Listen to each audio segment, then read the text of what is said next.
On today's episode of You Asked, what's the best way to control all of your devices with just one remote? What are some of the best TV options for under $1,500? And LG G4 or TCL QM8K?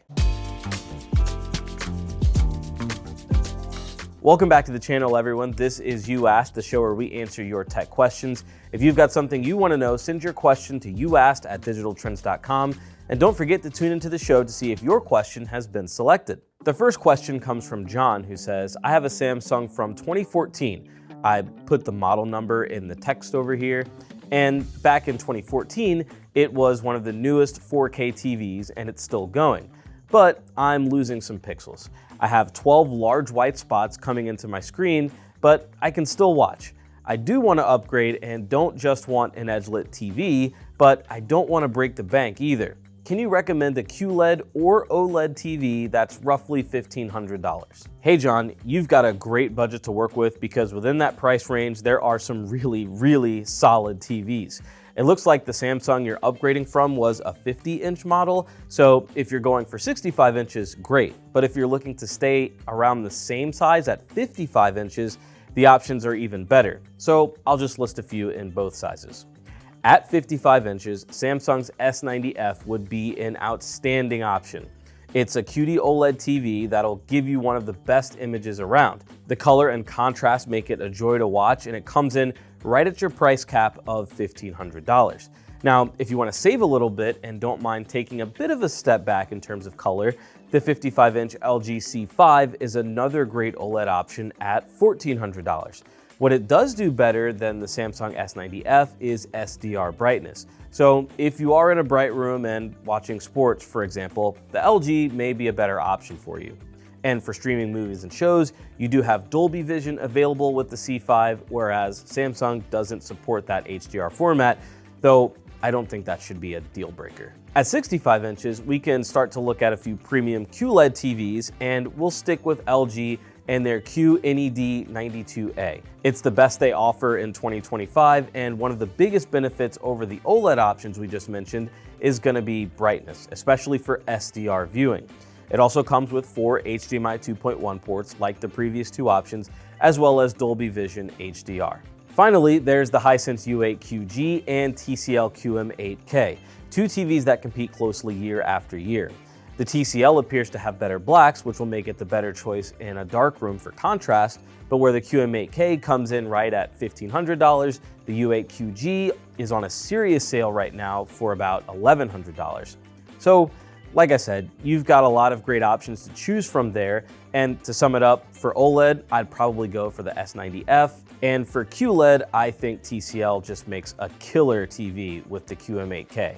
But it's hard to go wrong with any of those. Tyler is up next with a response to our best soundbars video and asks, do you have to use separate remotes with all of these? I have a TCL TV and would like a soundbar, but hate using two remotes for flipping and volume. Flipping. I love the term flipping for changing the channel. I think my dad still says it all the time because, man, does he flip through channels like crazy when a commercial hits.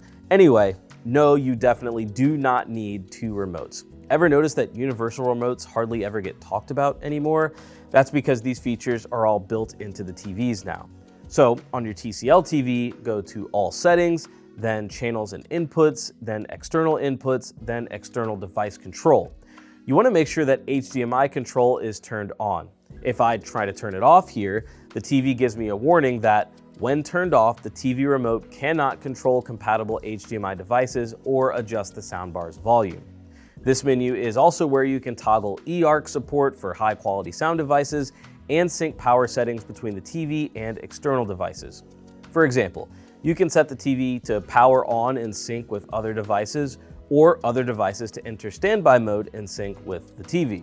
So overall, with HDMI control, you can do a lot more than just change the volume. You can operate external devices like Blu-ray players, streaming devices, or even game console menus with just your native TV remote. Also, Tyler, and anyone else wondering, we talk about this topic and a lot more in some of our TV settings guides for TCL and other brands that we have here on the channel. Alex Garcia asks, what would you go with between an 83-inch LG G4 and 85-inch TCL QM8K? Price is not much of a difference right now. This is a great problem to have, Alex, but I gotta say something first. I've been accused of being an OLED fanboy in the comments, and I'm hurt. I don't even own an OLED TV. At home, I have a Samsung QN90C and a TCL QM8. So no bias here, I just try to be objective and recommend the best TV for everyone's needs with the information given. So with that out of the way, objectively, the LG G4 is the superior TV. And this is on the heels of just raving about the QM8K earlier in this video.